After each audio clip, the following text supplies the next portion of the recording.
Assalamualaikum warahmatullahi wabarakatuh.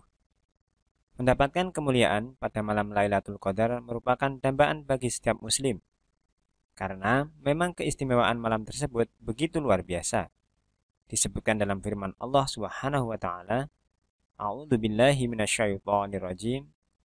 Lailatul Qadri khairum min alfi syahr.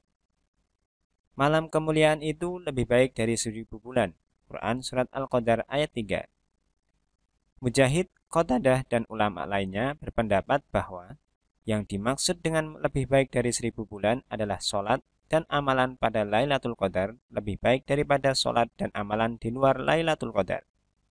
Sungguh keistimewaan yang luar biasa dan sangat sayang jika kita biarkan lewat begitu saja. Terus kapankah kita bisa menjumpai malam Lailatul Qadar?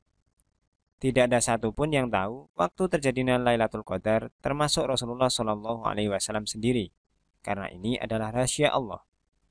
Hanya saja Nabi Shallallahu Alaihi Wasallam memberikan saran agar mencari Lailatul Qadar di malam-malam ganjil 10 hari terakhir di bulan Ramadan.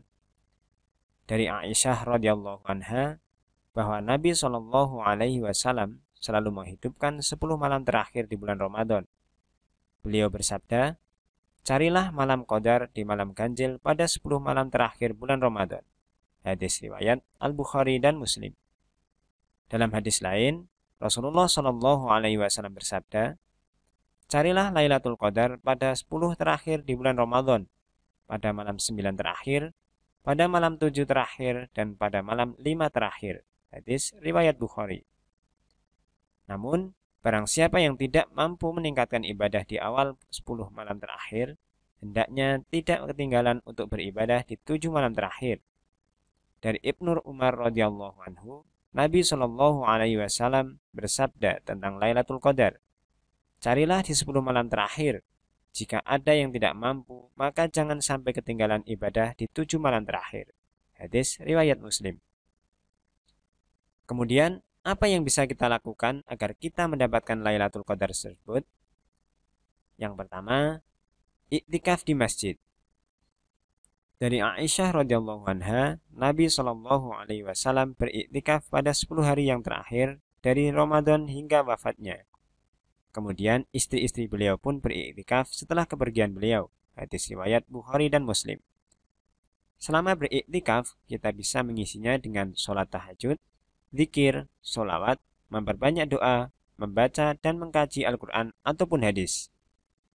Yang kedua, melaksanakan sholat isya dan sholat subuh berjamaah. Sebagaimana dinukil oleh Imam Syafi'i dalam Al-Um dari sekelompok ulama Madinah dan dinukil pula sampai pada Ibnu Abbas radhiyallahu anhu, disebutkan menghidupkan Lailatul Qadar bisa dengan melaksanakan sholat isya berjamaah dan bertekad untuk melaksanakan sholat subuh secara berjamaah. Dikatakan pula oleh Imam Malik dalam Al-Muwatta, Ibnul Musayyib mengatakan, siapa yang menghadiri sholat berjamaah pada malam Lailatul Qadar, maka ia telah mengambil bagian dari menghidupkan malam Lailatul Qadar tersebut. Kemudian, yang ketiga, membaca doa Allahumma innaka afuwun tuhibbul afwa fa'fu anni. Dari Aisyah radhiyallahu anha, ia berkata, aku pernah bertanya pada Rasulullah Shallallahu Alaihi Wasallam, jika saja ada suatu hari yang aku tahu bahwa malam tersebut adalah Lailatul Qadar, lantas apa doa yang mesti kuucapkan? Jawab Rasulullah Shallallahu Alaihi Wasallam, berdoalah, Allahumma innaka afuwun tuhibbul afwa fa'fu anni. Hadis riwayat Tirmidzi dan Ibnu Majah. Lantas bagaimanakah jika wanita sedang haid atau nifas? Karena wanita haid atau nifas tidak boleh melaksanakan sholat, maka untuk mendapatkan keutamaan Lailatul Qadar, dia boleh melakukan amalan ketaatan lainnya. Di antaranya, membaca Al-Quran tanpa menyentuh mushaf, berzikir dengan memperbanyak bacaan tasbih, tahlil, dan tahmid, memperbanyak istighfar, dan memperbanyak doa. Itulah beberapa hal yang bisa kita lakukan agar kita dapat memperoleh keutamaan Lailatul Qadar. Wallahu a'lam, barakallahu fikum, wassalamualaikum warahmatullahi wabarakatuh.